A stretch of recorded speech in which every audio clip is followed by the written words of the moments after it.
നമസ്കാരം. സ്പോട്ട് ലൈവിലേക്ക് സ്വാഗതം. ഇറാന് നേരെ US-ഇസ്രായേൽ സംയുക്താക്രമണം മൂന്നാം ദിവസത്തേക്ക്. അമേരിക്കയുമായി യാതൊരുവിധ ചർച്ചയ്ക്കും തയ്യാറല്ലെന്ന് ഇറാന് നേരെയുള്ള ആക്രമണം തുടരുമെന്ന് അമേരിക്കൻ പ്രസിഡന്റ് ഡൊണാൾഡ് ട്രംപും. പശ്ചിമേഷ്യൻ രാജ്യങ്ങളിൽ ആശങ്ക തുടരുകയാണ്. അതിനിടെ Hezbollah deputy secretary general Muhammad റാദിനെ മിസൈൽ ആക്രമണത്തിൽ ഇസ്രായേൽ വധിച്ചു. ഹിസ്ബുള്ള കേന്ദ്രങ്ങൾക്ക് നേരെ ശക്തമായ വ്യോമാക്രമണമാണ് ഇസ്രായേൽ നടത്തുന്നത്. 31 പേരാണ് ഇതുവരെ കൊല്ലപ്പെട്ടത്. 149 പേർക്ക് പരിക്കേറ്റെന്നും ലെബനീസ് ആരോഗ്യ മന്ത്രാലയം സ്ഥിരീകരിച്ചു. വിവരങ്ങളുമായി ന്യൂസ് ഡെസ്കിൽ നിന്ന് അജയ് സുധാബിച്ചു ചേരുന്നുണ്ട്. അജയ്, ഗൾഫ് മേഖല പൂർണ്ണമായും യുദ്ധഭീതിയിലാണ്. ഇറാന് നേരെയുള്ള US ആക്രമണം മൂന്നാം ദിവസത്തേക്ക് നീങ്ങുമ്പോൾ ഇന്നത്തെ അവിടുത്തെ ഒരു സാഹചര്യം എന്താണ്? ഏതൊക്കെ മേഖലകൾ കേന്ദ്രീകരിച്ചാണ് ഇപ്പോൾ ആക്രമണം നടക്കുന്നത്? ഇറാൻ ഒരു രീതിയിലുള്ള ചർച്ചയ്ക്കും അമേരിക്കയുമായുള്ള ഒരു ചർച്ചയ്ക്കും തയ്യാറല്ലെന്ന് ഇറാൻ വ്യക്തമാക്കുകയും ചെയ്ത സാഹചര്യത്തിൽ എന്തായാലും ഈ ഒരു യുദ്ധസമാനമായ സാഹചര്യം, സംഘർഷം വീണ്ടും തുടരുമെന്ന് തന്നെ പ്രതീക്ഷിക്കാമല്ലേ? തീർച്ചയായിട്ടും ഇപ്പോൾ ഉടൻ ഒരു സമവായത്തിനില്ല എന്നുള്ളൊരു നിലപാട് തന്നെയാണ് ഇസ്രായേലും അതുപോലെ തന്നെ അമേരിക്കയും ഇക്കാര്യത്തിൽ സ്വീകരിച്ചിട്ടുള്ളത്. അതുപോലെ തന്നെ ഇറാനും യാതൊരുവിധ ചർച്ചകൾക്കും തങ്ങൾ തയ്യാറല്ല എന്ന് ഇന്ന് നിലപാട് വ്യക്തമാക്കിയിരുന്നു. അതായത് ഇന്ന് രാവിലെ ആദ്യം വന്ന ഒരു പ്രതികരണം US-ന്റെ ഭാഗത്തു നിന്നായിരുന്നു. US പ്രസിഡന്റ് ഡൊണാൾഡ് ട്രംപ് ഇക്കാര്യത്തിൽ വ്യക്തമാക്കിയത് ഇപ്പോൾ നിലവിൽ ആക്രമണം തുടർന്നുകൊണ്ടിരിക്കുകയാണ്. 3 അമേരിക്കൻ സൈനികരുടെ ജീവൻ നഷ്ടപ്പെട്ടിട്ടുണ്ട്. അവരുടെ ജീവന് തങ്ങൾ പകരം ചോദിക്കും. അതുപോലെ തന്നെ ഇറാൻ പോലൊരു വലിയ രാജ്യത്ത് നിയന്ത്രണം കൈപ്പിടിയിൽ ഒതുക്കുക എന്നുള്ളത് കുറച്ച് പാടുള്ള കാര്യമാണ്. അതുകൊണ്ട് ഒരു 4 ആഴ്ചയോളം യുദ്ധം തുടരാൻ സാധ്യതയുള്ളതായിട്ട് അദ്ദേഹം പറഞ്ഞിട്ടുണ്ട്. ഇസ്രായേലും കടുത്ത രീതിയിൽ തന്നെ ആക്രമണം തുടരും. അതുപോലെ തന്നെ ജനങ്ങൾ വെറുതെ ഇരിക്കരുത്. ഇറാനിലുള്ള എല്ലാ വിഭാഗം ജനങ്ങളും ഈ അധികാരം പിടിച്ചെടുക്കാനായിട്ട് ശ്രമം നടത്തണം. അങ്ങനെ ഈ ഇറാന്റെ നിയന്ത്രണം അത് ജനങ്ങളുടെ കൈവശം ആക്കണം എന്നും ഇസ്രായേൽ പ്രധാനമന്ത്രി ബെഞ്ചമിൻ നെതന്യാഹു വ്യക്തമാക്കിയിരുന്നു. ഇതിന് എല്ലാ വിഭാഗം ജനങ്ങളോടുമാണ് അദ്ദേഹം ആഹ്വാനം ചെയ്തിട്ടുള്ളത്. അപ്പോൾ ഈ ഒരു സാഹചര്യത്തിൽ ഇസ്രായേലും അമേരിക്കയും തങ്ങളുടെ നിലപാടുകൾ വ്യക്തമാക്കി കഴിഞ്ഞിരുന്നു. അതിനിടയിൽ ഇറാന്റെ ഭാഗത്ത് നിന്നൊരു ആദ്യം പ്രതീക്ഷ നൽകുന്ന തരത്തിലൊരു വാർത്ത, ചില റിപ്പോർട്ടുകൾ ഇന്ന് രാവിലെ വന്നിരുന്നു. അതായത് വാൾ സ്ട്രീറ്റ് ജേർണലിന്റെ ഒരു റിപ്പോർട്ടാണ് ഇന്ന് രാവിലെ വന്നത്. അതായത് ഇറാന്റെ ഇപ്പോൾ നിലവിൽ അവിടെ അധികാരം, ഇപ്പോൾ നിലവിൽ ഭരണപരമായിട്ടുള്ള കാര്യങ്ങളെല്ലാം മുന്നോട്ട് കൊണ്ടുപോകുന്ന അലി ലാരിജാനിയുടെ നേതൃത്വത്തിൽ ഈ ചർച്ചകൾക്ക് തയ്യാറാണ് എന്നുള്ള തരത്തിലുള്ള റിപ്പോർട്ടുകളെല്ലാം വന്നിരുന്നു. എന്നാൽ ഇത്തരം വാർത്തകളെല്ലാം തെറ്റാണെന്ന് അദ്ദേഹം തന്നെ പിന്നീട് സ്ഥിരീകരിച്ചിരുന്നു. അമേരിക്കയുമായി യാതൊരുവിധ ചർച്ചകൾക്കും തയ്യാറല്ല എന്നാണ് ഇറാൻ പിന്നീട് വ്യക്തമാക്കിയത്. അതിനുശേഷം മേഖലയിൽ ശക്തമായി തന്നെ ആക്രമണം തുടരുന്ന ഒരു പശ്ചാത്തലമുണ്ടായിരുന്നു. ഇപ്പോൾ നിലവിൽ അവിടെ എന്തൊക്കെയാണ് നടക്കുന്നതെന്ന് ഏറ്റവും പുതിയ സംഭവങ്ങൾ നമുക്ക് നോക്കാം. ഇപ്പോൾ ഏറ്റവും പുതുതായിട്ട് ആമസോൺ ഒരു പ്രശ്നം റിപ്പോർട്ട് ചെയ്തിട്ടുണ്ട്. ആമസോൺ ഇപ്പോൾ പറയുന്നത് അവരുടെ ഒരു ക്ലൗഡ് ഡിവിഷനുകൾക്ക് കണക്ടിവിറ്റിയും അതുപോലെ തന്നെ പവർ ഇഷ്യൂസും നേരിടുന്നു എന്നാണ് പറഞ്ഞത്. UAE-യിലും ബഹ്റൈനിലും അവരുടെ ക്ലൗഡ് സർവീസുകൾ സ്ഥിതി ചെയ്യുന്നുണ്ട്. ഇവിടെ രൂക്ഷമായിട്ടുള്ള ഒരു പവർ ഇഷ്യൂസും അതുപോലെ തന്നെ കണക്ടിവിറ്റി ഇഷ്യൂസും നേരിടുന്നതായിട്ടാണ് ആമസോൺ വ്യക്തമാക്കിയിട്ടുള്ളത്.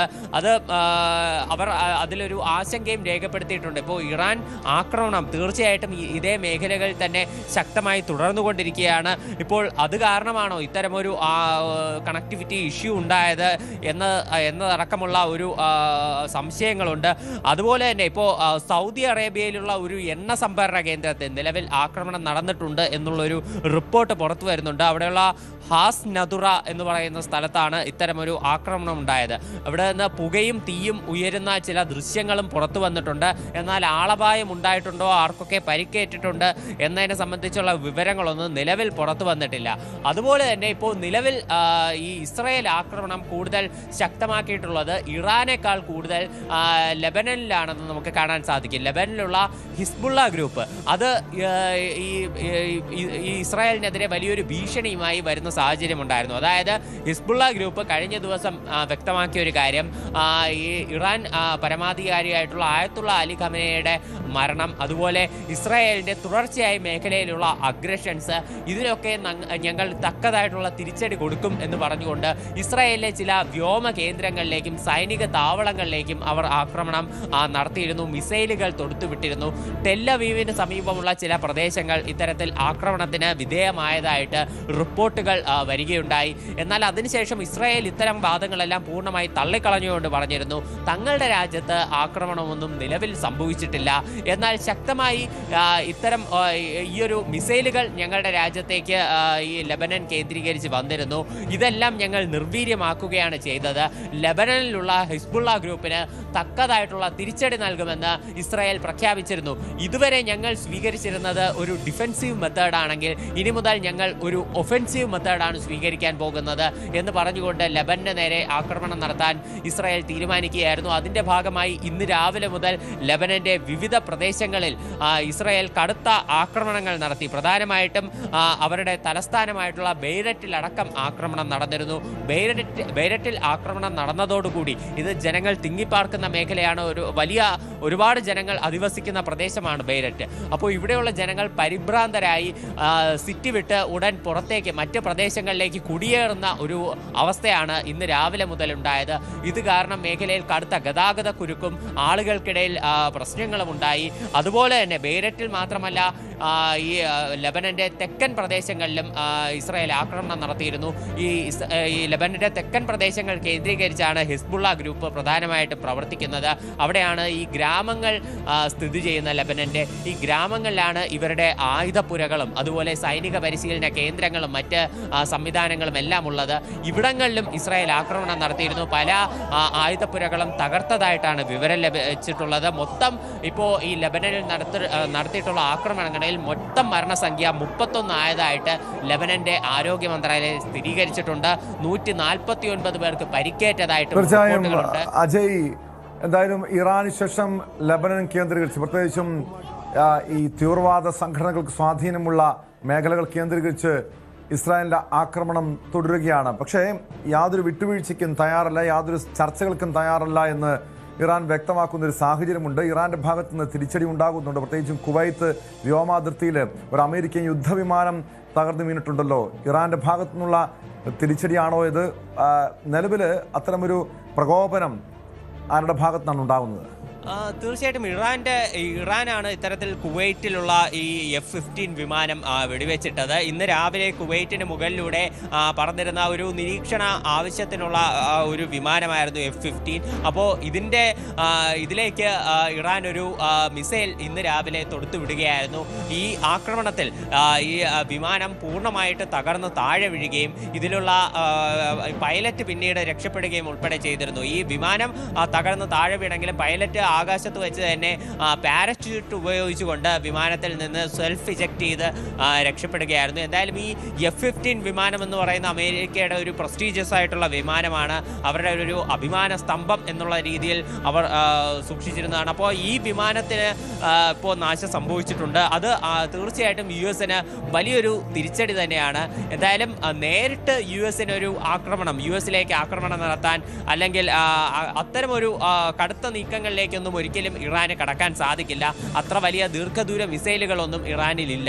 പക്ഷേ ഈ സൈനിക കേന്ദ്രങ്ങൾ, ഇവിടെയുള്ള മിഡിൽ ഈസ്റ്റിലുള്ള സൈനിക കേന്ദ്രങ്ങൾ, ഇതുപോലെ US-ന്റെ ആയുധങ്ങൾ, ഇവയ്ക്കെല്ലാം ശക്തമായിട്ടുള്ള ഒരു തിരിച്ചടി കൊടുക്കാൻ, ഇവയെല്ലാം നശിപ്പിക്കാൻ ഇറാന് വേണമെങ്കിൽ സാധിക്കും. അതിൻ്റെ ഒരു ഏറ്റവും വലിയ ഉദാഹരണം തന്നെയാണ് ഈ F-15 വിമാനത്തിന് ഈ നാശം സംഭവിച്ചത്. അതുപോലെ തന്നെ പല സ്ഥലങ്ങളിലും ഇത്തരത്തിൽ ഇറാൻ ആക്രമണം കൂടുതൽ വ്യാപകമാക്കിയിട്ടുണ്ട്. അതിലേറ്റവും പ്രധാനം കുവൈറ്റിലുള്ള US എംബസിയിലേക്ക് നടന്ന ആക്രമണമാണ്. ഇന്ന് രാവിലെയാണ് ഇത്തരത്തിൽ US എംബസിയിലേക്ക് ആക്രമണം നടന്നത്. ഇത്തരത്തിലൊരു ആക്രമണത്തിന്റെ സാധ്യത US കുറച്ച് ദിവസങ്ങൾക്ക് മുൻപ് തന്നെ പ്രവചിച്ചിരുന്നു. ഇത് കാരണം അവിടുത്തെ നയതന്ത്ര ഉദ്യോഗസ്ഥർക്കും മറ്റ് പ്രതിനിധികൾക്കും US പ്രത്യേക നിർദ്ദേശം നൽകിയിരുന്നു. ഇത് കാരണം ഇന്ന് രാവിലെ അവർ ഈ US എംബസിയിൽ എത്തിയിരുന്നില്ല. അവർ ജാഗ്രതയിൽ സുരക്ഷിത കേന്ദ്രങ്ങളിൽ താമസിക്കുകയായിരുന്നു. ഈ ആക്രമണം നടന്നതിന് ശേഷം US എംബസിയിലെ നയതന്ത്ര ഉദ്യോഗസ്ഥരുടെ ഭാഗത്ത് നിന്ന് പ്രതികരണം വന്നിട്ടുണ്ട്.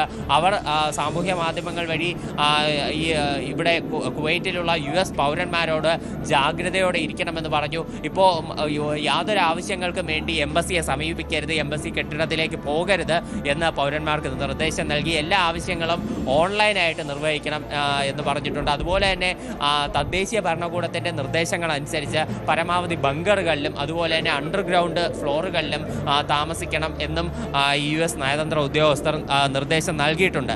അതുപോലെ തന്നെ പ്രധാനമായിട്ടും ഈ ജോർദാനിൽ ഉൾപ്പെടെ ഇപ്പോൾ നിലവിൽ ആക്രമണം നടന്നതായിട്ട് റിപ്പോർട്ടുകളുണ്ട്. കുവൈറ്റിൽ തന്നെ നടന്നിട്ടുള്ള മറ്റ് ഒരു പ്രധാനപ്പെട്ട ആക്രമണം എന്ന് പറയുന്നത് അൽ അഹമ്മദ് റിഫൈനറിയിൽ നടന്ന ആക്രമണമാണ്. ഈ റിഫൈനറിക്ക് നേരെ ഉണ്ടായിട്ടുള്ള ആക്രമണത്തിൽ ഈ റിഫൈനറിയിൽ വലിയ തീപിടുത്തം ഉണ്ടാവുകയും അവിടെ 2 തൊഴിലാളികൾക്ക് പരിക്കേൽക്കുകയും ചെയ്തിരുന്നു. മറ്റ് നിരവധി പേർക്ക് പരിക്കേറ്റിരുന്നു. ഇവിടുന്ന് തൊഴിലാളികളെ ഉൾപ്പെടെ ഇവിടെ നിന്ന് ഒഴിപ്പിച്ച് ഈ മേഖല കണ്ടെയ്ൻ ചെയ്തുകൊണ്ട് ഈ സ്ഥലം വൃത്തിയാക്കാനുള്ള ശ്രമങ്ങൾ ഉൾപ്പെടെ ഇവിടെ തീയണയ്ക്കാനുള്ള ശ്രമങ്ങളും ഉൾപ്പെടെ ആരംഭിച്ചിട്ടുണ്ട്. എണ്ണ ചോർന്നതായി സംശയമുണ്ട്.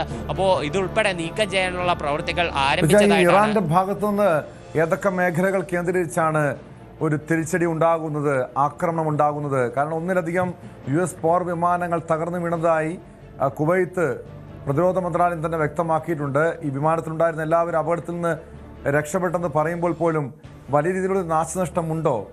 ഇന്ന് വലിയ ആൾനാശം സംഭവിച്ചിട്ടുണ്ടോ അജയ്? ഇപ്പോൾ നിലവിലുള്ള റിപ്പോർട്ടുകൾ പ്രകാരം ഇപ്പോൾ അമേരിക്കയിൽ നിന്ന് 3 സൈനികരുടെ മരണം മാത്രമാണ് നമുക്ക് ഔദ്യോഗികമായിട്ട് സ്ഥിരീകരിക്കാനാകുന്നത്. എന്നാൽ ഇറാനിലുള്ള ഒരു മരണസംഖ്യയെ പറ്റി ഇപ്പോൾ നിലവിൽ ഒരു വിവരം ലഭിക്കുന്നുണ്ട്. ഇപ്പോൾ അതായത് ഒരു ഔദ്യോഗികമായി ചില സംഘടനകൾ റിപ്പോർട്ട് ചെയ്യുന്നത് ഇറാനിൽ മൊത്തത്തിൽ ഈ US-ൻ്റെയും ഇസ്രായേലിൻ്റെയും സംയുക്ത ആക്രമണത്തിൽ 555 ആളുകൾ മരിച്ചു എന്നാണ് നിലവിൽ ചില സന്നദ്ധ സംഘടനകൾ ഉൾപ്പെടെ റിപ്പോർട്ട് ചെയ്യുന്നത്.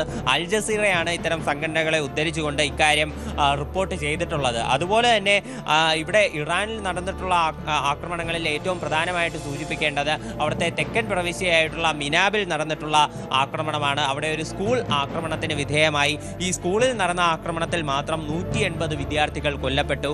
പെൺകുട്ടികൾ പഠിക്കുന്ന ഒരു എലമെന്ററി സ്കൂളിലാണ് ഇത്തരമൊരു ആക്രമണം നടന്നത്. ആദ്യഘട്ടത്തിൽ കുറച്ച് വിദ്യാർത്ഥികളുടെ മരണം മാത്രമേ റിപ്പോർട്ട് ചെയ്തിരുന്നുവെങ്കിലും പിന്നീട് ഈ മരണസംഖ്യ അത് ക്രമാതീതമായി ഉയർന്ന് ഇപ്പോൾ 180-ൽ എത്തി എന്ന് പറയുന്ന ഒരു ദാരുണമായിട്ടുള്ള ഒരു സംഭവം കൂടിയുണ്ട്. അതുപോലെ തന്നെ പല പ്രദേശങ്ങളിലേക്ക് ഇറാൻ തങ്ങളുടെ പ്രത്യാക്രമണം വ്യാപിപ്പിച്ചിട്ടുണ്ട് എന്നതാണ് ഒരു യാഥാർത്ഥ്യം എന്ന് പറയുന്നത്. പ്രധാനമായിട്ട് കുവൈറ്റ് കേന്ദ്രീകരിച്ച് തന്നെ ഇന്ന് നിരവധി ആക്രമണങ്ങൾ നടന്നിരുന്നു. ചില തൊഴിലാളികൾക്കുൾപ്പെടെ പരിക്കേൽക്കുന്ന അവസ്ഥയുണ്ടായി. കുവൈറ്റിൻ്റെ തന്നെ ഈ വ്യോമയാന മന്ത്രാലയം ഈ പല മിസൈലുകളും നിർവീര്യമാക്കിയെങ്കിലും ചില മിസൈലുകളെങ്കിലും ഈ കുവൈറ്റിനുള്ളിലേക്ക് പതിക്കുന്ന ഒരവസ്ഥയുണ്ടായി. അതുപോലെ തന്നെ അബുദാബിയിൽ സ്ഫോടന ശബ്ദങ്ങൾ നിരന്തരം കേട്ടു എന്ന് ഇപ്പോൾ റിപ്പോർട്ട് ചെയ്യപ്പെടുന്നുണ്ട്. അതുപോലെ തന്നെ ബഹ്റൈനിലും സൈറനുകൾ മുഴങ്ങിക്കൊണ്ടിരിക്കുകയാണ്. ആളുകളോട് സുരക്ഷിത സ്ഥാനങ്ങളിലേക്ക് പോകാൻ പ്രത്യേക നിർദ്ദേശം നൽകിയിട്ടുണ്ട്. ദോഹയിലും സ്ഫോടനങ്ങൾ ഉണ്ടായിട്ടുണ്ട്. അതുപോലെ തന്നെ മറ്റ് പ്രധാനപ്പെട്ട ഒരു കാര്യമെന്ന് പറയുന്നത് ഈ മേഖലയിലുള്ള ഒരു ദ്വീപായിട്ടുള്ള സൈപ്രസിലും ഇപ്പോൾ നിലവിൽ ഇറാന്റെ ആക്രമണം നടന്നിട്ടുണ്ട്. പക്ഷേ സൈപ്രസിൽ സ്ഥിതി ചെയ്യുന്നത് ഒരു US-ന്റെ സൈനിക കേന്ദ്രങ്ങളോ അല്ലെങ്കിൽ US-ന്റെ മറ്റ് ഫെസിലിറ്റീസോ ഒന്നും തന്നെ ഇവിടെ സ്ഥിതി ചെയ്യുന്നില്ല. UK-യുടെ ഒരു സൈനിക സംവിധാനമാണ് ഇവിടെയുള്ളത്. UK-യുടെ ഒരു സൈനിക ബേസാണ് ഈ സൈപ്രസ് ദ്വീപിലുള്ളത്. ഇവിടേക്കും ഇറാന്റെ ആക്രമണം നടന്നിട്ടുണ്ട്. ആക്രമണത്തിൽ ഈ ഫെസിലിറ്റിയുടെ റൺവേ തകരാറിലായതായിട്ട് ഇപ്പോൾ UK-യിലുള്ള പ്രതിരോധ മന്ത്രാലയം വിവരം പുറത്തുവിട്ടിട്ടുണ്ട്. സൈപ്രസ് ഭരണകൂടം വിഷയത്തിൽ ആശങ്ക രേഖപ്പെടുത്തിയിട്ടുണ്ട്. എന്നാൽ അവർ പറഞ്ഞത് ഇത് സൈപ്രസിലുള്ള ജനങ്ങൾക്ക് നേരെയുള്ള ആക്രമണമല്ല, പക്ഷേ തീർച്ചയായിട്ടും ഇത് ഇംഗ്ലണ്ടിന് നേരെയുള്ള ഒരു മുന്നറിയിപ്പ് എന്നുള്ള രീതിയിലുള്ള ആക്രമണമാണ് ഇത് നടന്നത് എന്നാണ് അവർ പറഞ്ഞത്. പക്ഷേ ഇംഗ്ലണ്ടിനെ നേരിട്ട് ലക്ഷ്യം വയ്ക്കാനുള്ള ഒരു ഉദ്ദേശവും അവർക്ക് ഉണ്ടെന്ന് കരുതാനാകില്ല. പല റിപ്പോർട്ടുകളും സൂചിപ്പിക്കുന്നത് US-ന് ഈ ഒരു സൈനിക കേന്ദ്രം ഇവർ ഉപയോഗിക്കാൻ കൊടുത്തിട്ടുണ്ടായിരുന്നു. അപ്പോൾ US ഈ സൈനിക കേന്ദ്രം ഉപയോഗിച്ചത് കാരണം ഇത്തരത്തിൽ US സൈനികരെ ലക്ഷ്യം വെച്ചുകൊണ്ടാണ് ഇറാൻ ഈ സൈനിക കേന്ദ്രം ആക്രമിച്ചത് എന്നാണ് ചില റിപ്പോർട്ടുകൾ സൂചിപ്പിക്കുന്നത്. എന്നാൽ UK-യുടെ വിദേശകാര്യമന്ത്രി തങ്ങളുടെ ഒരു നയം വ്യക്തമാക്കിയെന്ന് പറഞ്ഞാൽ ഈ പ്രദേശം ഇതുവരെ US അവരുടെ ഒരാവശ്യങ്ങൾക്ക് വേണ്ടിയും ചോദിച്ചിട്ടില്ല, അതുകൊണ്ട് തന്നെ ഇത് വിട്ടുകൊടുക്കേണ്ട യാതൊരു നിലയും വന്നിട്ടില്ല എന്ന് അദ്ദേഹം പറയുകയുണ്ടായി. എന്തായാലും ഇത്തരത്തിൽ ഒരു UK-യുടെ സൈനിക ബേസിന് നേരെ ഉണ്ടായിട്ടുള്ള ഈ ആക്രമണത്തിൽ കടുത്ത ആശങ്ക തന്നെ യൂറോപ്യൻ യൂണിയൻ അടക്കം പ്രകടിപ്പിച്ചിട്ടുണ്ട്. യൂറോപ്യൻ യൂണിയന്റെ പ്രതിനിധികളും വിഷയത്തിൽ ആശങ്ക രേഖപ്പെടുത്തിക്കൊണ്ട് രംഗത്തെത്തി. അതുപോലെ യൂറോപ്യൻ പൗരന്മാരും നിരവധി പേർ ഇപ്പോൾ ഈ പശ്ചിമേഷ്യയിൽ അവിടെ വിവിധ രാജ്യങ്ങളിലായിട്ടുണ്ട്. ഏതാണ്ട് 3 ലക്ഷത്തിലധികം യൂറോപ്യൻ പൗരന്മാർ ഇവിടെ ഉണ്ടെന്നാണ് അവർ കണക്കുകൾ പുറപ്പെടുവിച്ചത്. അപ്പോൾ ഇവർക്കും പ്രത്യേക നിർദ്ദേശങ്ങൾ യൂറോപ്യൻ യൂണിയൻ നൽകി വരുന്നു. വിവിധ വ്യോമയാന കമ്പനികൾ ഇപ്പോൾ ഇവിടേക്ക് പശ്ചിമേഷ്യയിലേക്കുള്ള സർവീസുകളും താൽക്കാലികമായി നിർത്തിവെച്ചിരിക്കുകയാണ്. ഇപ്പോൾ എയർ ഇന്ത്യ ഉൾപ്പെടെ ഈ സർവീസുകൾ നിർത്തിയതായിട്ട് അറിയിച്ചിരുന്നു. ഈ പശ്ചിമേഷ്യയിലേക്ക് മാത്രമല്ല യൂറോപ്പിലേക്കുള്ള സർവീസുകളും നിലവിൽ നിലച്ചിരിക്കുന്ന ഒരവസ്ഥയുണ്ട്. അപ്പോൾ വ്യോമയാന മേഖല ആകെ മൊത്തം ഒരു വലിയ പ്രതിസന്ധിയിലേക്കാണ് കടന്നു പോകുന്നത്. അതുപോലെ തന്നെ ഇന്ത്യൻ പ്രധാനമന്ത്രി നരേന്ദ്രമോദിയും വിഷയത്തിൽ ആശങ്ക രേഖപ്പെടുത്തിയിട്ടുണ്ട്. UAE പ്രസിഡന്റിനെ അദ്ദേഹം നേരിട്ട് വിളിച്ച് സംസാരിച്ചു. അജയിലേക്ക് എത്താം. ഇപ്പോൾ ദുബായിൽ നിന്ന് ഗോപിക ചേരുന്നുണ്ട്. ഗോപിക, ഈ ഗൾഫ് രാജ്യങ്ങൾ കേന്ദ്രീകരിച്ച് വലിയ രീതിയിലുള്ള ആക്രമണം ഇറാന്റെ ഭാഗത്തു നിന്നുണ്ടാകുന്നുണ്ട്. അതിനിടെ ഇന്ന് UAEയിലെ ആമസോണിന്റെ ഡേറ്റാ സെന്ററിന് നേരെ ആക്രമണം ഉണ്ടാകുന്നു. അവിടുത്തെ വൈദ്യുതി ബന്ധം താൽക്കാലികമായി വിച്ഛേദിക്കപ്പെട്ടൊരവസ്ഥയുണ്ട്. മറ്റ് രാജ്യങ്ങളിലേക്ക് അവസ്ഥ എങ്ങനെയാണ്? ഇപ്പോഴും ഇറാന്റെ ഭാഗത്തു നിന്ന് കൂടുതൽ പ്രത്യാക്രമണം ഉണ്ടാകുന്നുണ്ടോ?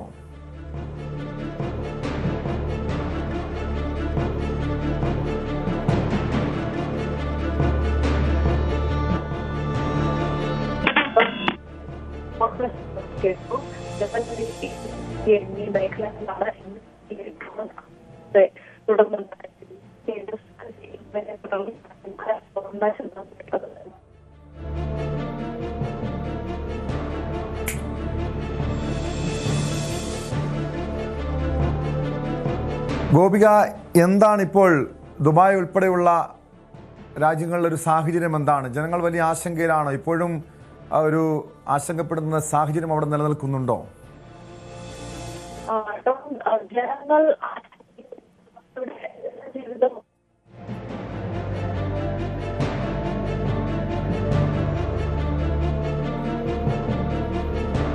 അജയിലേക്ക് വീണ്ടും.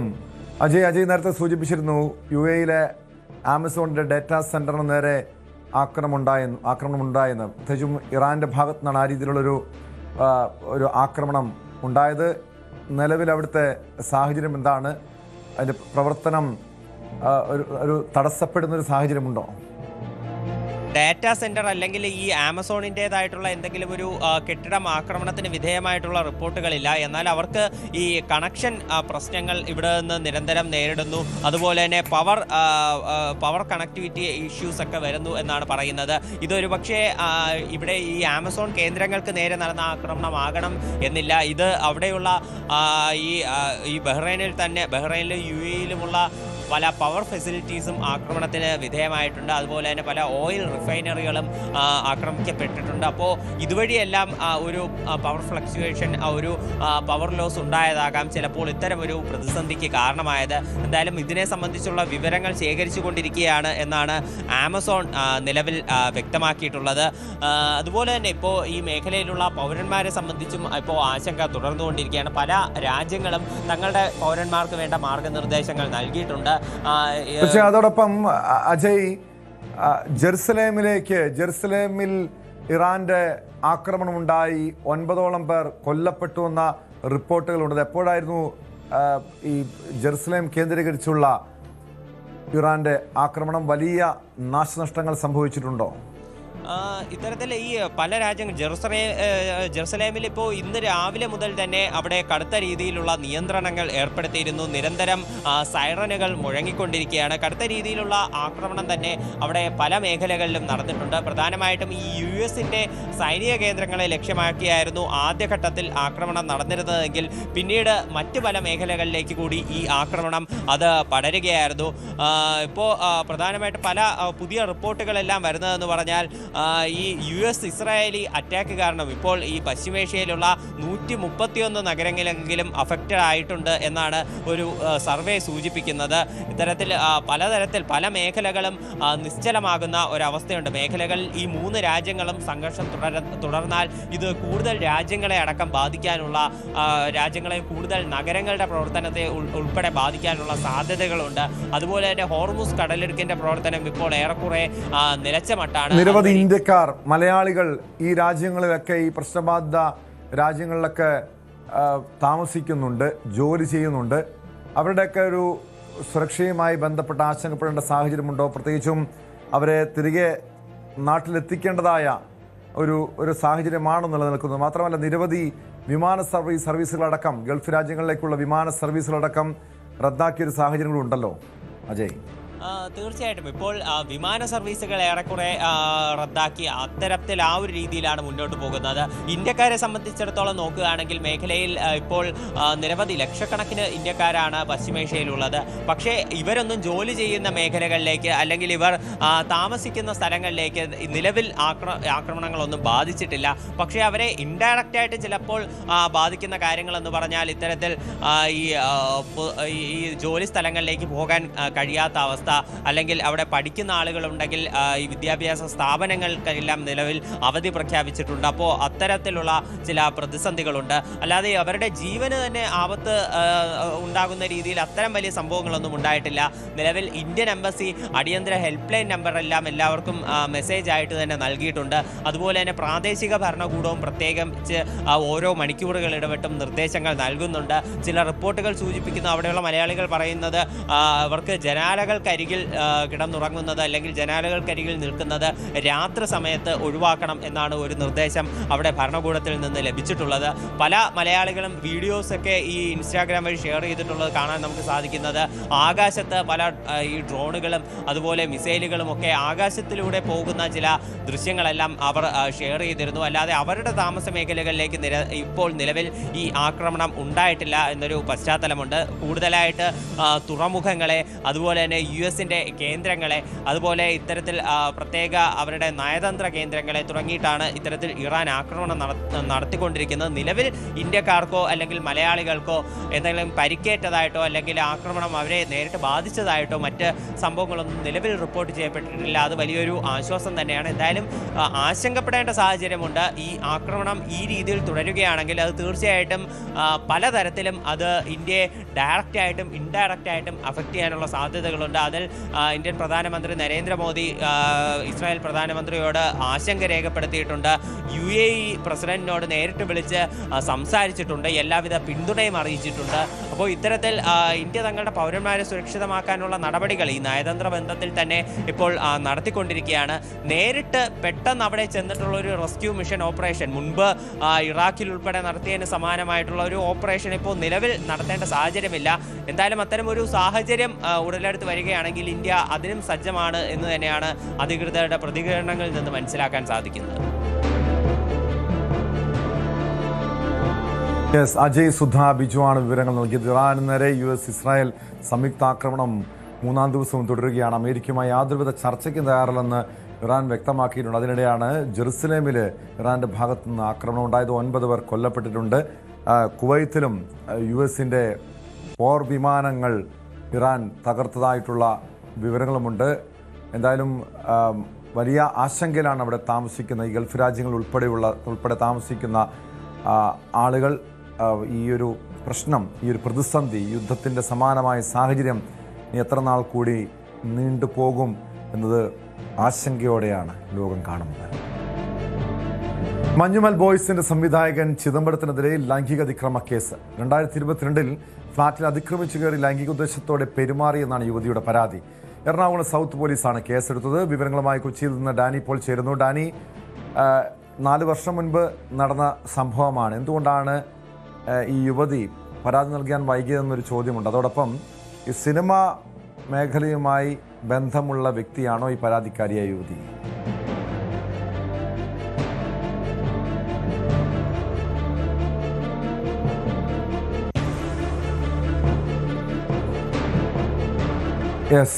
എന്തായാലും ഈ സിനിമാ മേഖലയിൽ ഇതുപോലുള്ള സംഭവങ്ങൾ നമ്മൾ പലപ്പോഴും കേൾക്കാറുള്ളതാണ്.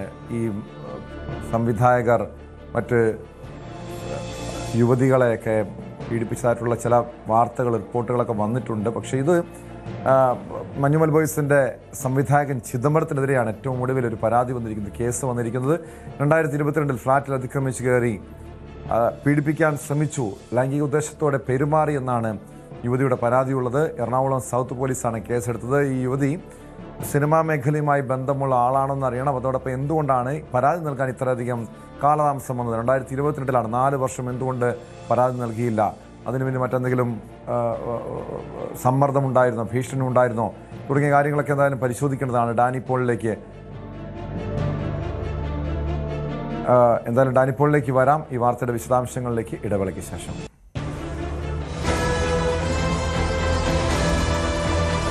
ഉയരങ്ങൾ കീഴടക്കിയേക്കാം. എന്നാൽ കേരളത്തിലെ വിപണിയിൽ വിലയിൽ നേരിയ കുറവ് രേഖപ്പെടുത്തിയത് വിപണിയുടെ അപ്രതീക്ഷിത സ്വഭാവത്തെയാണ് സൂചിപ്പിക്കുന്നത്.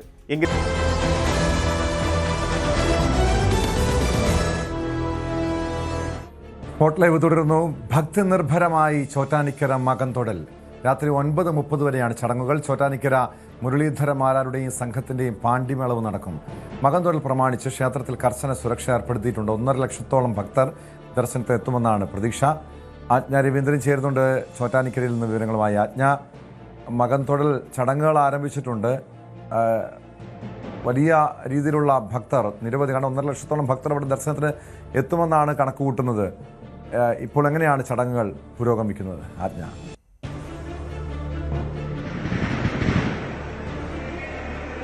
ടോം, 2 മണിയോട് കൂടിയാണ് നട തുറന്നിട്ടുള്ളത്. ഇപ്പോൾ ഭക്തജനങ്ങളെ അകത്തേക്ക് കയറ്റി സർവാഭരണ വിഭൂഷിതയായ ദേവിയെ ദർശിക്കാൻ ഒരുങ്ങുകയാണ്. അതായത് വില്ലുമംഗല സ്വാമിയാർക്ക് സർവാഭരണ വിഭൂഷിതയായ ദേവി ദർശനം നൽകിയ നാളാണ്, ഈ മകം നാളിലാണ് നൽകിയിരിക്കുന്നത്. അതിൻ്റെ ഭാഗമായിട്ടാണ് ചോറ്റാനിക്കര മകം ആചരിക്കുന്നത്. ഇന്ന് പ്രത്യേക ആചാരങ്ങളോടുകൂടിയും പ്രത്യേക തരത്തിലുള്ള വസ്ത്രങ്ങൾ ധരിപ്പിച്ചും പ്രത്യേക തരത്തിലുള്ള ആഭരണങ്ങൾ ധരിപ്പിച്ചുമാണ് ദേവിയെ അണിയിച്ചൊരുക്കിയിരിക്കുന്നത്. കാണാൻ വേണ്ടി നോമ്പ് നോറ്റ് നിരവധി ഭക്തജനങ്ങളാണ് ഇവിടെ എത്തിയിരിക്കുന്നത്. നമുക്ക് പിന്നിലായിട്ട് കാണാം, വലിയ തിരക്കാണ്. ആളുകളെ കടത്തി വിട്ടുകൊണ്ടിരിക്കുകയാണ്. വലിയ തിരക്കോട് കൂടിയാണ് ആളുകൾ അങ്ങോട്ട് പോയിക്കൊണ്ടിരിക്കുന്നത്. അമ്മ, മകൻതൊടൽ വന്നതാണോ? അതെ അതെ അതെ. എല്ലാ പ്രാവശ്യം വരാറുണ്ടോ? എൻ്റെ വീട് ഇവിടെ അടുത്താണ്. എല്ലാ തവണയും വരാറുണ്ട്. എന്താണ് പ്രത്യേകത? എങ്ങനെയാണ് സാധാരണ എങ്ങനെ ഈ ചടങ്ങിൽ ഒരുങ്ങുന്നത്? അയ്യോ, അത്രയ്ക്കൊന്നും എനിക്കറിയില്ല. അറിയത്തില്ല. ഏറ്റവും വലിയ തിരക്കാണ്. നമുക്ക് ഇവിടെ ഇപ്പോൾ ഒരു നിയന്ത്രിച്ചാണ് പോലീസും മറ്റ് വോളണ്ടിയേഴ്സും ഒക്കെ നിയന്ത്രിച്ചാണ് ആളുകളെ കടത്തിവിട്ടുകൊണ്ടിരിക്കുന്നത്. എന്തായാലും നമുക്ക് കാണാം, ഓരോ സെക്ഷനായിട്ടാണ് കടത്തിവിട്ടുകൊണ്ടിരിക്കുന്നത്. എന്തായാലും ഈ വലിയ തിരക്കാണ്. ക്ഷേത്രത്തിനകത്തേക്കുള്ള വലിയ തിക്കും തിരക്കും ഒക്കെ ഒഴിവാക്കാൻ വേണ്ടിയിട്ടാണ് അത്തരം ഒരു കർശനമായ നിയന്ത്രണം പോലീസ് ഏർപ്പെടുത്തിയിരിക്കുന്നത്. എന്തായാലും നമുക്ക് ദൃശ്യങ്ങളിൽ തന്നെ കാണാം. അതായത് ക്ഷേത്രത്തിന് പുറത്ത് തന്നെ വലിയ തിരക്കാണ്. എവിടുന്നാണ് വരുന്നത്? വരാറുണ്ടോ? പക്ഷേ എന്താ ഇതിന്റെ ചടങ്ങുകളൊക്കെ എങ്ങനെയാണെന്ന് അറിയാമോ? നമുക്കറിയാമോ? അടുത്തുനിന്നാണോ വരുന്നത്? ഞാൻ ആലുവായ. എല്ലാ വർഷവും വരാറുണ്ട്. 2 വർഷം ഞാൻ എല്ലാ വർഷം 5-6 വർഷമായിട്ട് വരാറില്ല. ഇപ്പോഴാണ് വരുന്നത്. വന്നോണ്ടിരുന്നതാ, തുടർച്ചയായി വന്നുകൊണ്ടിരുന്നതാ. ദൂരെയാണ്. അല്ല ഒത്തിരി ആലോണ്ട് വരുന്നത്. കൊല്ലത്തുനിന്ന്. കാവനാട്. തിരുവല്ല എല്ലാ വർഷവും വരാറുണ്ട്. 2ാം തവണയാണ്. രണ്ടാം തവണ വരുന്നത്. കൊല്ലത്തുനിന്നാണ്. ഒരു 50 വർഷമായി വരവ് തുടങ്ങിയിട്ട്. കൊല്ലത്തുനിന്നാണ്. തിരുവല്ലയിൽ നിന്നൊക്കെ വളരെ ദൂരത്തുനിന്ന് ആളുകളൊക്കെ മകം തൊഴാൻ വേണ്ടി എത്തുന്നുണ്ട്. വ്രതശുദ്ധിയുടെ നാളുകൾ കഴിഞ്ഞ ശേഷം മകം തൊഴാൻ വേണ്ടി പ്രത്യേകിച്ച് വ്രതശുദ്ധിയുടെ കൂടിയാണ് ക്ഷേത്രത്തിൽ എത്തിക്കൊണ്ടിരിക്കുന്നത്. എന്തായാലും വൈകുന്നേരം 9 മണി വരെ ഈ ചടങ്ങുകൾ ദേവിയെ തൊഴാം. ആ ഒരു ചടങ്ങ്, അതായത് ഈ ചടങ്ങിനിടയിൽ തന്നെ നിരവധി പൂജകളുണ്ട്. എന്നിരുന്നാലും ഇന്നത്തെ പ്രത്യേകത എന്ന് പറയുന്നത് ഇന്ന് മാത്രമാണ് ദേവിയെ ഇങ്ങനെ പ്രത്യേക വസ്ത്രങ്ങളും പ്രത്യേക ആഭരണങ്ങളും ഒക്കെ ധരിപ്പിച്ച് അണിയിച്ചൊരുക്കുന്നത്. ഇത് കാണാൻ വേണ്ടി തന്നെ വ്രതശുദ്ധിയോടുകൂടി തന്നെ ആളുകൾ ഇവിടെ എത്തിച്ചേരുന്ന ഒരു കാഴ്ചയാണ് നമുക്ക് കാണാൻ കഴിയുന്നത്. ഇത് മാത്രമല്ല, ഈ ചടങ്ങിൻ്റെ ഭാഗമായിട്ട് ഈ വലിയ സന്നാഹങ്ങൾ ഒരുക്കിക്കൊണ്ട് തന്നെയാണ് പോലീസായാലും മറ്റ് സുരക്ഷാ സംവിധാനങ്ങളൊക്കെ ഒരുക്കിക്കൊണ്ട് തന്നെയാണ് ദേവസ്വം ബോർഡായാലും പോലീസായാലും ഈ ചടങ്ങിന് തയ്യാറെടുക്കുന്നത് തന്നെ. അങ്ങനെ ഒരു സാഹചര്യത്തിൽ തന്നെ ഈ ചടങ്ങുകൾ ആരംഭിച്ച് കഴിഞ്ഞിട്ടുണ്ട്. എന്തായാലും നാളെ മാത്രമല്ല, ഈ 11-ന് ഈ മേൽക്കാവ് ഭഗവതി അകത്തേക്ക് എഴുന്നള്ളിയ ശേഷമാണ് പിന്നെ ശാസ്താവ്, കുഴിയേറ്റ് ശിവൻ എന്നിവരെ ചേർത്ത് 7 ദേവീദേവന്മാരുടെ കൂട്ടെഴുന്നള്ളിപ്പ് കൂടി ഉണ്ടാവും. അതുമാത്രമല്ല, നാളെ ഉത്രം ആണ് ആറാട്ട് ദിവസം.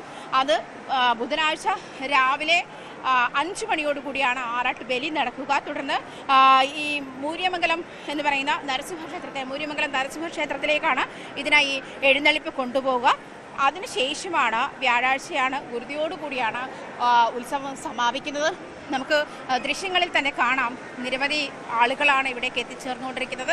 ഞാൻ നേരത്തെ സൂചിപ്പിച്ച പോലെ പല സെക്ഷനായിട്ട് അമ്പലത്തിലേക്ക് കയറാനും അമ്പലത്തിലെ സ്പേസ് ഒക്കെ അനുസരിച്ചിട്ട് ആളുകളെ അക്കോമഡേറ്റ് ചെയ്യാൻ പറ്റുന്ന തരത്തിലേക്കാണ് പോലീസായാലും വോളണ്ടിയേഴ്സ് ആയാലും ആളുകളെ കർശനമായ നിർദ്ദേശങ്ങളും നിയന്ത്രണത്തോടും കൂടിയാണ് ആളുകളെ കടത്തിവിട്ടുകൊണ്ടിരിക്കുന്നത്. നിലവിൽ ഈ 2 മണിക്കാണ് ക്ഷേത്രം നട തുറന്നത്. ഇപ്പോൾ 1/2 മണിക്കൂർ കഴിഞ്ഞിട്ടുണ്ട്. ഈ 1/2 മണിക്കൂറിനുള്ളിൽ 100 കണക്കിന് ഭക്തർ ദേവിയെ കണ്ട് തൊഴുതു മടങ്ങുന്ന കാഴ്ചയാണ് നമുക്ക് കാണാൻ കഴിയുന്നത്. ഇപ്പോഴും നമുക്ക് അതിനായി ബാരിക്കേഡുകളൊക്കെ തീർത്ത് വളരെ കർശനമായി തന്നെ ഉള്ള ഒരുക്കങ്ങൾ ക്ഷേത്രത്തിൽ ഒരുക്കിയിട്ടുണ്ട്. അത് നമുക്ക് കാണാം. ഈ ഞാൻ നേരത്തെ പറഞ്ഞതുപോലെ ഓരോ സെഗ്മെൻ്റായിട്ട് തന്നെ ആളുകളെ കടത്തിവിടുകയാണ് ചെയ്യുന്നത്. അതിനുശേഷം ആണ് വൈകുന്നേരം വരെ ക്ഷേത്രത്തിനുള്ളിൽ ദേവിയെ തൊഴാം, പ്രാർത്ഥിക്കാം.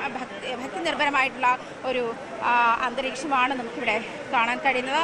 നേരത്തെ തന്നെ, അതായത് മകം നാളിന് വേണ്ടിയിട്ട്, മകത്തിൻ്റെ ഒരുക്കത്തിന് വേണ്ടിയിട്ടും നിരവധി ദിവസങ്ങളായി വ്രതശുദ്ധിയോടുകൂടി ആളുകൾ തയ്യാറെടുക്കുന്ന ഒരു സാഹചര്യം കൂടി ഇതിന് ഉണ്ട്. നേരത്തെ സൂചിപ്പിച്ചതുപോലെ 3 ദിവസം, അതായത് പൂരം നാളിലാണ്, ഉത്രം നാളിലാണ് ഉത്സവം അവസാനിക്കുക. ഈ ദിവസങ്ങൾ മകം മുതൽ അങ്ങോട്ട് 3 ദിവസം ബുധനാഴ്ച വരെ ഇതിൻ്റെ ഉത്സവം നടക്കും. ആറാട്ടുബലി ഉൾപ്പെടെയുള്ള ഉത്സവങ്ങൾ ചുറ്റുവട്ടത്തുള്ള ക്ഷേത്രങ്ങളിലെ ദേവീദേവന്മാരെ 7 ദേവീദേവന്മാരെ ആനയിച്ച് എഴുന്നള്ളിച്ചു കൊണ്ടാണ് മകത്തിൻ്റെ ഉത്സവത്തിന് ആറാട്ടിന് പൂർണ്ണമാവുക. ആറാട്ട് ഉത്സവം, അതായത് ഉത്സവ ബലിയോട് കൂടിയാണ് ആറാട്ട് പൂർണ്ണമാവുക. ടോം,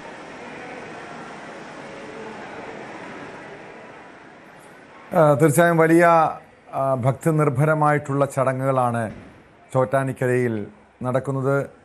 ആയിരക്കണക്കിന് ഭക്തർ അവിടെ എത്തിയിട്ടുണ്ട്. വലിയ സുരക്ഷാ ക്രമീകരണങ്ങളാണ്, കർശനമായ സുരക്ഷ ഏർപ്പെടുത്തിയിട്ടുണ്ട്. ഇതിന് ശേഷം, അതായത് ഈ മകം തൊഴൽ ചടങ്ങുകൾക്ക് ശേഷമാണോ പാണ്ടിമേളം ഉൾപ്പെടെയുള്ള മറ്റ് പരിപാടികൾ നടക്കുന്നത്? ഇതിൻ്റെ ഭാഗമായി, അതായത് ഈ മകം തൊഴലിൻ്റെ ഭാഗമായി മറ്റെന്തൊക്കെ ചടങ്ങുകളാണ് ചോറ്റാനിക്കരയിൽ ക്ഷേത്രത്തിലുള്ളത്?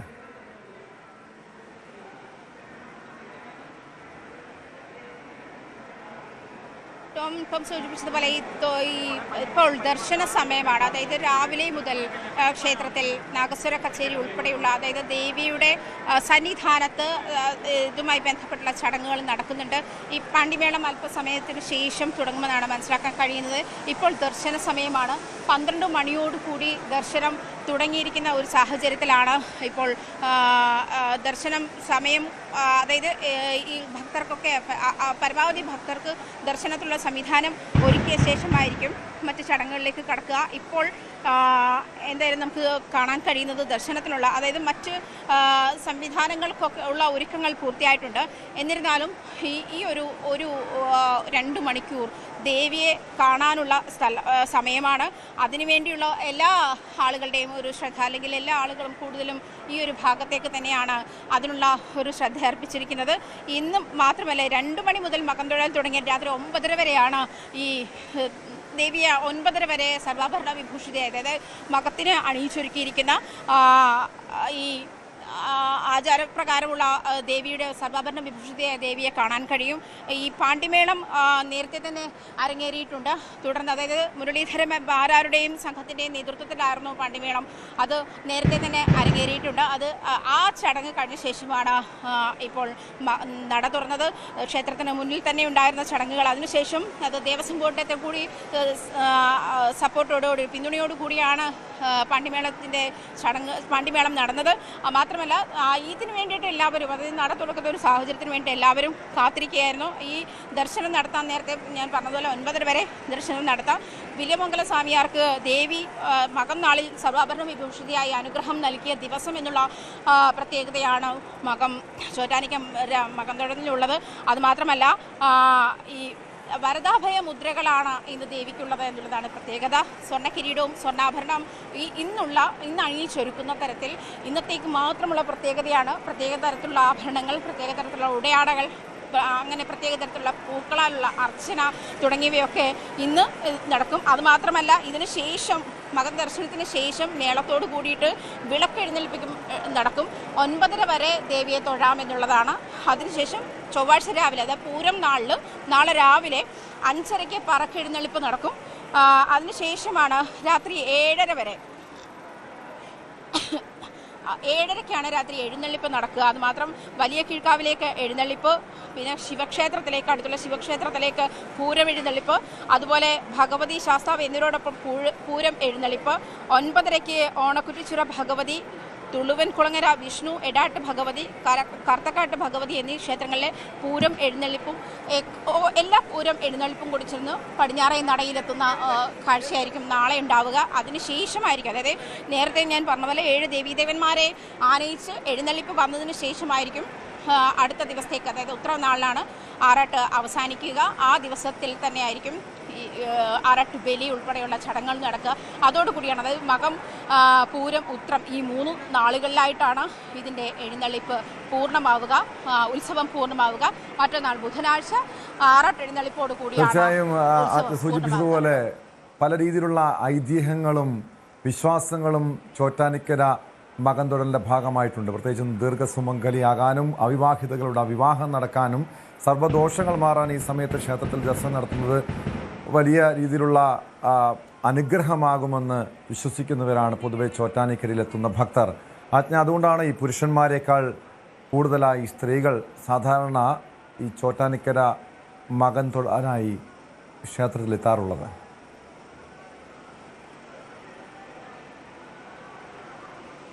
തീർച്ചയായിട്ടും ടോം, കാരണം അഭീഷ്ടവരദായിനിയായ ദേവിയുടെ മുന്നിൽ വ്രതം നോറ്റ് മകം തൊഴുതാൽ ആ ഇഷ്ടം എന്താണെന്ന് വെച്ചാൽ അത് സാധിക്കുമെന്നുള്ളതാണ് ഐതിഹ്യം. അങ്ങനെയാണ് ആ ചടങ്ങാണ് ശരിക്കും മകം തൊഴലിൻ്റെ ഭാഗമായിട്ട് ഇത്രയധികം ആളുകൾ, നമ്മൾ നേരത്തെ സംസാരിച്ചതുപോലെ തിരുവല്ലയിൽ നിന്നും കൊല്ലത്തു നിന്നുമൊക്കെ വളരെ ദൂരത്തു നിന്നും മകം തൊഴാനായി എത്തിയിരിക്കുന്ന ആളുകളുണ്ട്. അപ്പോൾ അങ്ങനെ നിരവധി പേരെ നമുക്ക് കാണാൻ കഴിഞ്ഞു.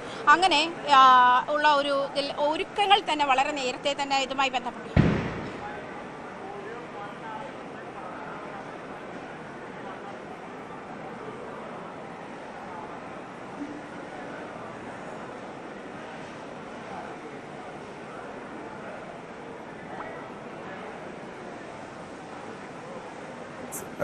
വ്യക്തമാണ്.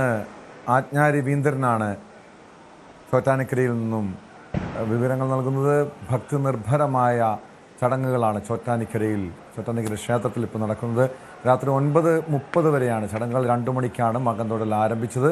ചോറ്റാനിക്കര മുരളീധരമാരാരുടെയും സംഘത്തിൻ്റെയും പാണ്ഡ്യമേളവും നടക്കുന്നുണ്ട്. ബുധനാഴ്ചയാണ് ചടങ്ങുകൾ അവസാനിക്കുന്നത്. ഇതോടൊപ്പം ഏവരും, പ്രത്യേകിച്ചും വിശ്വാസികളെ സംബന്ധിച്ച് ഏവരും ഉറ്റുനോക്കുന്നത് ആറ്റുകാലിലേക്കാണ്. നാളെ നടക്കുന്ന ആറ്റുകാൽ പൊങ്കാലയ്ക്കായി ഒരുങ്ങിയിരിക്കുകയാണ് തിരുവനന്തപുരം നഗരം. രാവിലെ 9:45 പണ്ടാരടുപ്പിലേക്ക് തീ പകരും. ഉച്ചയ്ക്ക് 2:15 പൊങ്കാല നിവേദ്യം. വിവിധ വകുപ്പുകളുടെ ഏകോപനത്തോടെ വിപുലമായ സൗകര്യങ്ങളാണ് ഏർപ്പെടുത്തിയിട്ടുള്ളത്. നവമി ദിനേശ് ചേരുന്നുണ്ട് വിവരങ്ങളുമായി. നവമി, വലിയ വിപുലമായ ചടങ്ങുകൾ. നമുക്കറിയാം, സാധാരണ മലയാളികൾ മാത്രമല്ല, വിശ്വാസികളായിട്ടുള്ള സകല മനുഷ്യരും ഉറ്റുനോക്കുന്ന ഒരു ചടങ്ങ് കൂടിയാണ് ആറ്റുകാൽ പൊങ്കാല. എങ്ങനെയാണ് ഒരുക്കങ്ങൾ?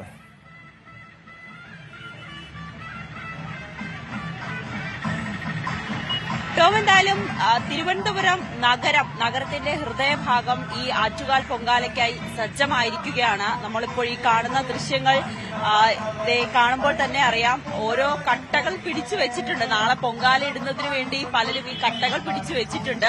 അതിൽ പേരെഴുതിയിട്ടുണ്ട്.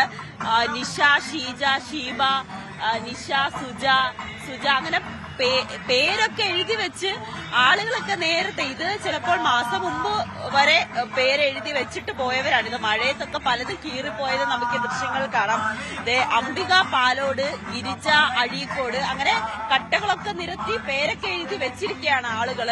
ഇത് തന്നെയാണ് എല്ലാ വർഷവും ഇത് തന്നെയാണ് നമ്മൾ കാണുന്നത്. ഇത്തവണ ആളുകളുടെ എണ്ണം കൂടിയെന്നാണ് ഭക്തർ പറയുന്നത്. രാവിലെ നമ്മൾ അമ്പലത്തിന്റെ ഭാഗത്തൊക്കെ ചെന്ന ആളുകളുമായിട്ടൊക്കെ സംസാരിക്കുമ്പോൾ അവർ പറയുന്നത് കഴിഞ്ഞ തവണത്തെക്കാളും ഇത്തവണ തിരക്ക് കൂടുതലാണെന്നാണ്. അങ്ങനെ ഓരോ വർഷം കഴിയുന്തോറും ആറ്റുകാൽ പൊങ്കാലയിടാൻ വരുന്നവരുടെ എണ്ണവും ആറ്റുകാൽ അമ്മയെ കാണാൻ വരുന്നവരുടെ എണ്ണവും ഒക്കെ വർദ്ധിച്ചു വരികയാണ്.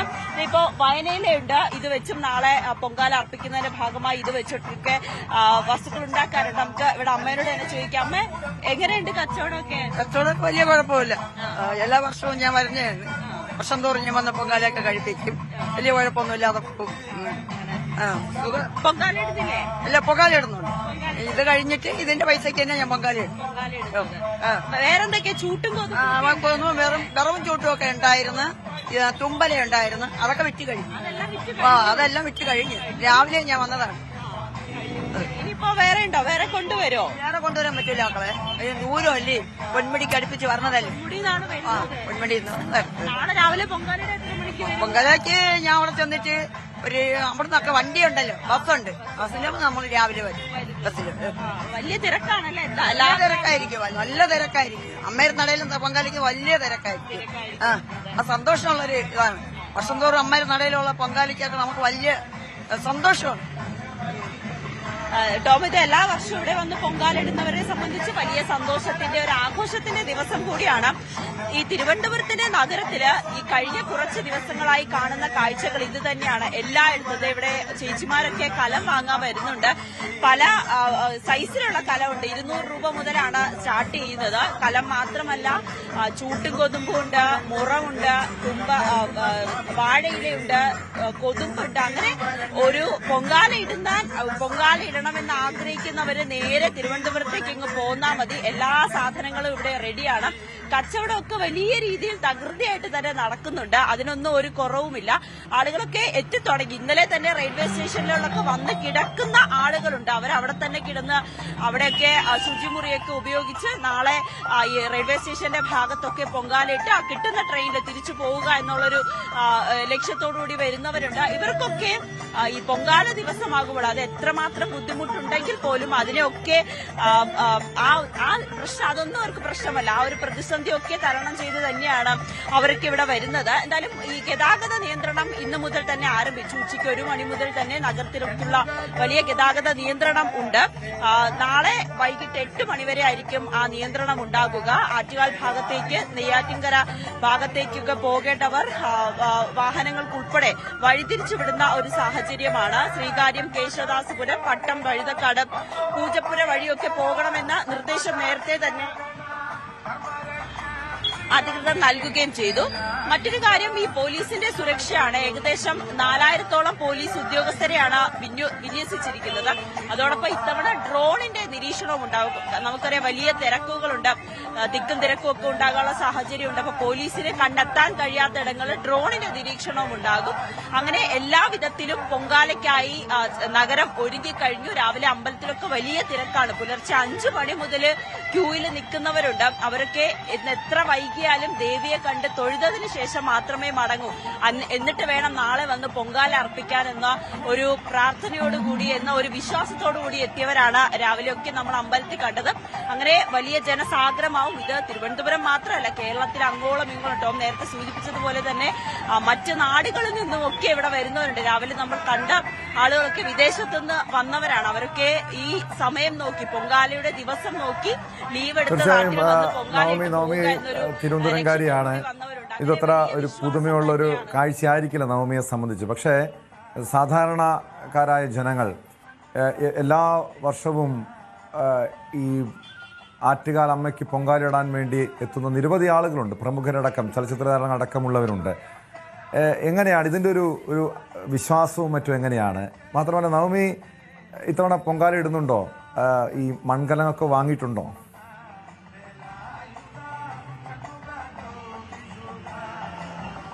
ടോം, ഞാനൊരു തിരുവനന്തപുരംകാരിയാണെങ്കിൽ പോലും ഞാൻ ഇതുവരേക്കും പൊങ്കാല ഇടാൻ വന്നിട്ടില്ല എന്നുള്ളതാണ് സത്യം. പക്ഷെ അത് പല സാഹചര്യങ്ങൾ കൊണ്ടാണ്. വീട്ടില് അമ്മയും അമ്മൂമ്മയും ചേച്ചിയൊക്കെ എല്ലാ വർഷവും വന്ന് പൊങ്കാലയിടും. പക്ഷെ എനിക്ക് വരാൻ പറ്റാതായി. കുറച്ച് നാൾ മുമ്പ് നമ്മൾ കൊച്ചിയിലാണല്ലോ സാധാരണ പൊങ്കാല റിപ്പോർട്ടിങ്ങും എന്റെ ആദ്യമായിട്ടാണ്. അത് ഇരട്ടി സന്തോഷമുണ്ട്. സ്വന്തം നാട്ടിൽ വന്ന് റിപ്പോർട്ട് ചെയ്യാന്ന് പറയുന്നത് അതിന്റെ ഇരട്ടി സന്തോഷമാണ്. എപ്പോഴും കൊച്ചിയിലായിരിക്കും. പക്ഷെ ഇത്തവണ ഇവിടെ വന്ന് പൊങ്കാലയിടാനുള്ള ഒരു ഭാഗ്യമുണ്ടായി. അതോടൊപ്പം തന്നെ രാവിലെ അമ്പലത്തിൽ പോയപ്പോൾ ആറ്റുകാൽ അമ്മയെ കണ്ട് തൊഴാനുള്ളൊരു ഭാഗ്യമുണ്ടായി. അത് ഇരട്ടി സന്തോഷമാണ് എന്നെ സംബന്ധിച്ച്. ഇവിടെ വരുന്ന നമുക്കറിയാം എല്ലാ വർഷവും പൊങ്കാല ഇടുന്ന സ്ഥിരം ഒരു സാന്നിധ്യം ഉള്ള ഒരു സെലിബ്രിറ്റി ചിപ്പി ആയിരിക്കും. ചിപ്പി ഇത്തവണ പൊങ്കാല ഇടുമെന്നാണ് നമുക്ക് അറിയാൻ സാധിക്കുന്നത്. ചിപ്പി മാത്രമല്ല, ഒരുപാട് താരങ്ങൾ, അവർക്കൊക്കെ വലിയ വിശ്വാസമാണ്. ഓരോരുത്തർക്കും ഇവിടെ വരുന്ന ഓരോരുത്തർക്കും പൊങ്കാല ഇടുന്ന ഓരോരുത്തർക്കും ഓരോ വിശ്വാസമുണ്ട്. അവർക്കൊക്കെ ഇവിടെ വരുന്നതിന് പിന്നിൽ വലിയ കഥകൾ ഉണ്ടാകും, വലിയ അനുഭവങ്ങൾ ഉണ്ടാകും.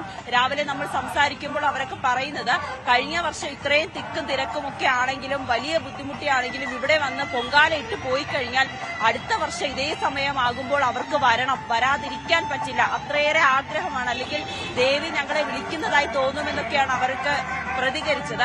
ഇത് തന്നെയാണ് ഓരോ വിശ്വാസികളും പറയുന്നത്. ഇവിടെ വരുന്ന വർഷങ്ങളായി, 20 വർഷങ്ങളായി, 25 വർഷങ്ങളായി, 5 വർഷമായി, ആദ്യമായി പൊങ്കാലിടുന്ന, അങ്ങനെ പലതരത്തിലുള്ള ആളുകൾ ഇവിടെ എത്താറുണ്ട്. അതിലൊരു പ്രായഭേദമന്യേ രാവിലെ സംസാരിച്ചതിൽ നിന്നൊക്കെ കാല് വയ്യാത്ത അമ്മമാരൊക്കെ ഉണ്ട്, അമ്മുമ്മമാരുണ്ട്. പക്ഷെ അവർക്ക് വരണം, അതാണ് അവരെ ദേവി വിളിക്കും. ഈ സമയമാകുമ്പോൾ പൊങ്കാലയിടാൻ വരാൻ അവരെ പ്രേരിപ്പിക്കും എന്ന് തന്നെയാണ് അവർ പറയുന്നത്. ഒപ്പം ഈ കോർപ്പറേഷൻ വലിയ രീതിയിൽ ഇത്തവണയും സൗകര്യങ്ങൾ ഒരുക്കി കൊടുത്തിട്ടുണ്ട്. വരുന്ന വഴിയിലൊക്കെ വലിയ രീതിയിൽ പന്തലുകളുണ്ട്, ആളുകൾക്ക് ആഹാരം കൊടുക്കാൻ, പ്രഭാത ഭക്ഷണം കൊടുക്കും, വെള്ളം. ഏകദേശം 600 ടാങ്കുകളാണ് ഇത്തവണ നഗരത്തിലെ വിവിധ ഇടങ്ങളിലായി സജ്ജമാക്കിയിരിക്കുന്നതെന്നാണ് മേയർ വി രാജേഷ് രാവിലെ ന്യൂസ് 18 പറഞ്ഞത്. അദ്ദേഹത്തിന്റെ മേയർ ആയതിനു ശേഷമുള്ള ആദ്യ പൊങ്കാല ഉത്സവമാണ്. അതിന്റെ ഒരു സന്തോഷം കൂടി അദ്ദേഹം പങ്കുവച്ചിരുന്നു. പക്ഷെ തിരുവനന്തപുരംകാരനാണ് അദ്ദേഹം. സ്ഥിരമായി പൊങ്കാലയ്ക്ക് എല്ലാവിധ ഒരുക്കങ്ങളും അല്ലെങ്കിൽ നിറസാന്നിധ്യമാകുന്ന ഒരു വ്യക്തി കൂടിയാണ്. ഇത്തവണ കുറച്ചുകൂടി പ്രത്യേകത കൂടിയുണ്ട്. അപ്പൊ അദ്ദേഹം പറയുന്നതനുസരിച്ച് ഇവിടെ കുടിവെള്ളത്തിന് യാതൊരുവിധ ബുദ്ധിമുട്ടും ഉണ്ടാകില്ല. വിശ്വാസികൾക്ക് പൊങ്കാലയിടാൻ വരുന്നവർക്ക് പെട്ടെന്ന് തന്നെ എല്ലാ സൗകര്യങ്ങളും ഒരുക്കുന്നത്, അല്ലെങ്കിൽ വെള്ളം കിട്ടുന്ന രീതിയിൽ തന്നെ എല്ലാ സജ്ജീകരണങ്ങളും പൂർത്തിയായിട്ടുണ്ട്. അദ്ദേഹത്തിന്റെ മേൽനോട്ടം, ഡെപ്യൂട്ടി മേയറുടെ ഒരു മേൽനോട്ടവും ഉണ്ടാകുമെന്ന് കൂടി മേയർ പറഞ്ഞു വെക്കുന്നുണ്ട്. അങ്ങനെ സ്ത്രീകളുടെ ശബരിമല എന്ന് പറയുന്ന ആറ്റുകാൽ പൊങ്കാല അത് നാളെയാണ് രാവിലെ 9:45 കൂടിയായിരിക്കും ഭണ്ഡാര അടുപ്പില് തീ നൽകുക. അതിനുശേഷം നമ്മുടെ ഈ നഗരം മുഴുവനും ഈ പൊങ്കാല അർപ്പിക്കാനെത്തിയ സ്ത്രീകൾ, വിശ്വാസികളെല്ലാം തന്നെ അവരുടെ പൊങ്കാല ദേവിക്ക് വേണ്ടി സമർപ്പിക്കും. വൈകിട്ടായിരിക്കും അവരെല്ലാവരും തിരിച്ചു പോവുക. ഏകദേശം ഒരു ഉച്ചയോടുകൂടി ഈ പൊങ്കാല സമർപ്പണം എല്ലാം കഴിഞ്ഞ ശേഷം വലിയ ഗതാഗത കുരുക്കായിരിക്കും അനുഭവപ്പെടുക. അതിനുവേണ്ടിയിട്ടുള്ള സൗകര്യം, കൃത്യമായി ഗതാഗത നിയന്ത്രണം അല്ലെങ്കിൽ ഗതാഗതമൊക്കെ കൃത്യമായി പോകുന്നതിന് വേണ്ടി അവരെ സുരക്ഷിതമായി വീട്ടിലെത്തിക്കുന്നതിന് വേണ്ടിയിട്ടുള്ള സജ്ജീകരണവും എല്ലാം തന്നെ ഇവിടെ ഒരുക്കിയിട്ടുമുണ്ട്. പോലീസിന്റെ വലിയൊരു സുരക്ഷയും തന്നെ ഇവിടെ ഒരുക്കിയിട്ടുമുണ്ട് കേട്ടോ.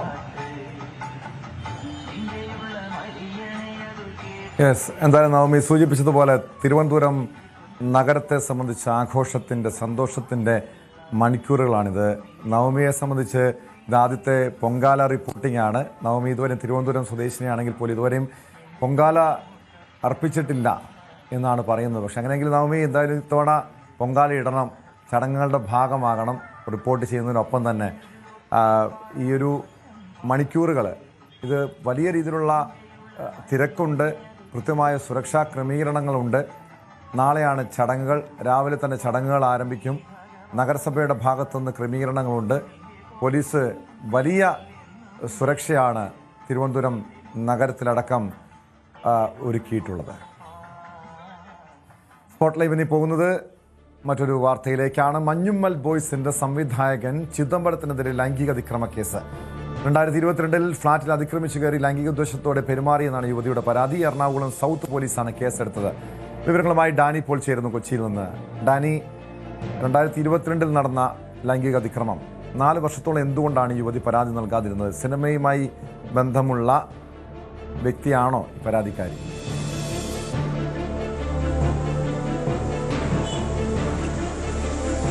ടോം, ഇത് സിനിമയുമായി ബന്ധമുള്ള വ്യക്തി തന്നെയാണ് പരാതിക്കാരി. അവരൊരു നടിയാണ് എന്നതാണ് മനസ്സിലാക്കാനായിട്ട് സാധിക്കുന്നത്. നേരത്തെ സംവിധായകൻ ചിദംബരം നേരത്തെ സംവിധാനം ചെയ്ത സിനിമയുമായിട്ട് സഹകരിച്ചിട്ടുണ്ട് എന്നതെല്ലാം തന്നെ സൂചനകളുണ്ട്. എന്തായാലും ഇവർ പരാതി നൽകിയിട്ടുണ്ട്. ഇത് പരാതി 2022 സംഭവങ്ങളെ അടിസ്ഥാനമാക്കിയാണ് പരാതി നൽകിയിരിക്കുന്നത്. ടോം ചോദിച്ചതുപോലെ ഇത് എന്തുകൊണ്ടാണ് ഇത്ര വൈകി ഈ പരാതി നൽകുന്നു എന്ന് പൊതുവെ ഉയരുന്നൊരു ചോദ്യമുണ്ട്. പക്ഷെ അതിന് കൃത്യമായൊരു ഉത്തരം നടിയുടെ ഭാഗത്തു നിന്ന് അല്ലെങ്കിൽ പോലീസിൻ്റെ ഭാഗത്തു നിന്ന് ഒരു വ്യക്തതയിലേക്ക് വന്നിട്ടില്ല. കമ്മീഷണർക്ക് നൽകിയ പരാതി പിന്നീട് അത് സൗത്ത് സ്റ്റേഷൻ, അതായത് കൺസേൺഡ് പോലീസ് സ്റ്റേഷനിലേക്ക് നൽകുകയായിരുന്നു. കടവന്ത്രയിലെ തൻ്റെ ഫ്ലാറ്റിൽ അതിക്രമിച്ച് കയറി തന്നോട് മോശമായ രീതിയിൽ ലൈംഗിക ഉദ്ദേശത്തോടുകൂടി സംസാരിച്ചു എന്നതെല്ലാം തന്നെയാണ് ഇത് പരാതിയുടെ അടിസ്ഥാനമായിട്ട് പറയുന്നത്. ഈ ഭാരതീയ ന്യായ സംഹിത പ്രകാരം 74, 75 വകുപ്പുകൾ പ്രകാരമാണ് പോലീസ് കേസ് രജിസ്റ്റർ ചെയ്തിരിക്കുന്നത്. ഇനി കേസിൻ്റെ തുടർ നടപടികളിലേക്ക് പോലീസ് കടക്കും. അതിനു മുൻപ് ഇവരുടെ വിശദമായ രീതിയിലുള്ള മൊഴി എടുക്കണം എന്ന നടിയുടെ. അതിനുശേഷം ചിദംബരത്തെ വിളിച്ചു വരുത്തി ചോദ്യം ചെയ്യുകയും അതിൽ മറ്റ് നടപടികൾ, അറസ്റ്റ് അടക്കമുള്ള നടപടികളിലേക്ക് പോകേണ്ട ഒരു സാഹചര്യങ്ങളാണെങ്കിൽ ആ രീതിയിലേക്ക് തന്നെ പോലീസ് പോവുകയും ചെയ്യും. ഏതായാലും മൊഴി എടുക്കണം. എടുത്തതിന് ശേഷം ഈ തെളിവ് ശേഖരിക്കലടക്കമുള്ള കാര്യങ്ങളുണ്ട്. അപ്പോൾ ഇതിന് ഇത്രയും വർഷത്തെ ഒരു പഴക്കം, 4 വർഷത്തോളം പഴക്കമുള്ള ഒരു പരാതിയാണുള്ളത്. അവരുടെ ഫ്ലാറ്റിൽ അതിക്രമിച്ച് കയറി എന്ന് പറയുന്നുണ്ടെങ്കിൽ അപ്പോൾ അതിന് ഈ ആരോപണത്തിന് അല്ലെങ്കിൽ ഈ പരാതിക്ക് അടിസ്ഥാനമാകുന്ന ഏതെങ്കിലും രീതിയിലെ തെളിവുകൾ കണ്ടെത്താനുള്ള പോലീസിൻ്റെ ശ്രമങ്ങളും ഇനി തുടർന്ന് നടക്കേണ്ടതുണ്ട്. അവിടെ നിന്ന് CCTV ഫുട്ടേജുകൾ ലഭ്യമാണെങ്കിൽ അതടക്കം ഈ ആക്ഷേപങ്ങളിൽ അത് പ്രധാനപ്പെട്ട ഒരു തെളിവായി മാറുകയും ചെയ്യും. അതോടൊപ്പം തന്നെയാണ് ഈ സംഭവത്തിന് ഏതെങ്കിലും ദൃക്സാക്ഷികളുണ്ടോ എന്നതടക്കമുള്ള കാര്യങ്ങൾ പോലീസ് പരിശോധിക്കുന്നുണ്ട്. ഇതിൽ ഏതെങ്കിലും രീതിയിലുള്ള സാക്ഷികളുണ്ടോ എന്ന്, പ്രത്യേകിച്ച് ഇതിൽ തെളിവെടുപ്പ് എന്ന് പറയുന്നത് തന്നെയായിരിക്കും ഒരു ബുദ്ധിമുട്ടുള്ള ഒരു പ്രോസസ്സായിട്ട് കാര്യങ്ങൾ വരുന്നത്. അപ്പോൾ അത്തരം കാര്യങ്ങൾ കൂടുതൽ തെളിവ് സമാഹരിക്കുക എന്ന ലക്ഷ്യവും പോലീസിന്. തീർച്ചയായും ആ ഒരു നടപടി ഉടൻ തന്നെ ഉണ്ടാകുമോ? ചോദ്യം ചെയ്യലും മറ്റു നടപടികളിലേക്ക് ഉടൻ തന്നെ പോലീസ് കടക്കുമോ ഡാനി? കാരണം ഇത് ചിദംബരത്തിനെതിരെ ആദ്യമല്ല ഇത്തരമൊരു ആരോപണം. ഈ സംവിധായകൻ്റെ, അതായത് ചിദംബരത്തിൻ്റെ ആദ്യ ചിത്രമായ ജാനേ മന്നിൽ അഭിനയിച്ച ഒരു നടി സമാനമായ രീതിയിലൊരു ആരോപണം ഉന്നയിച്ചതാണ്. അത് മഞ്ഞുമൽ ബോയ്സിൻ്റെ വിജയത്തിന് പിന്നാലെയായിരുന്നു അത്തരമൊരു ആരോപണം ഉയർന്നു വന്നത്. എന്തായാലും ഈ കേസിൽ ഈ 2022 നടന്ന ലൈംഗികാതിക്രമ കേസുമായി ബന്ധപ്പെട്ട് ചിദംബരത്തെ ഉടൻ തന്നെ പോലീസ് ചോദ്യം ചെയ്യുമോ? മറ്റു നടപടികൾ ഉടൻ ഉണ്ടാകുമോ?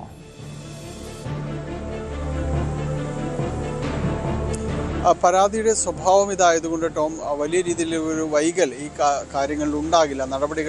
നടപടികൾ വൈകില്ല എന്ന് തന്നെയാണ് മനസ്സിലാക്കുന്നത്. ചിദംബരത്തെ വൈകാതെ തന്നെ പോലീസ് ചോദ്യം ചെയ്യും. അതിനു മുൻപ് ഈ പരാതിയും അതിൻ്റെ ഒരു പ്രാഥമികമായൊരു വിവരശേഖരണവും കൂടി പോലീസ് നടത്തിയിട്ടായിരിക്കും ചിദംബരത്തിൻ്റെ ചോദ്യം ചെയ്യലിലേക്ക് അടക്കമുള്ള കാര്യങ്ങളിലേക്ക് കടക്കുക.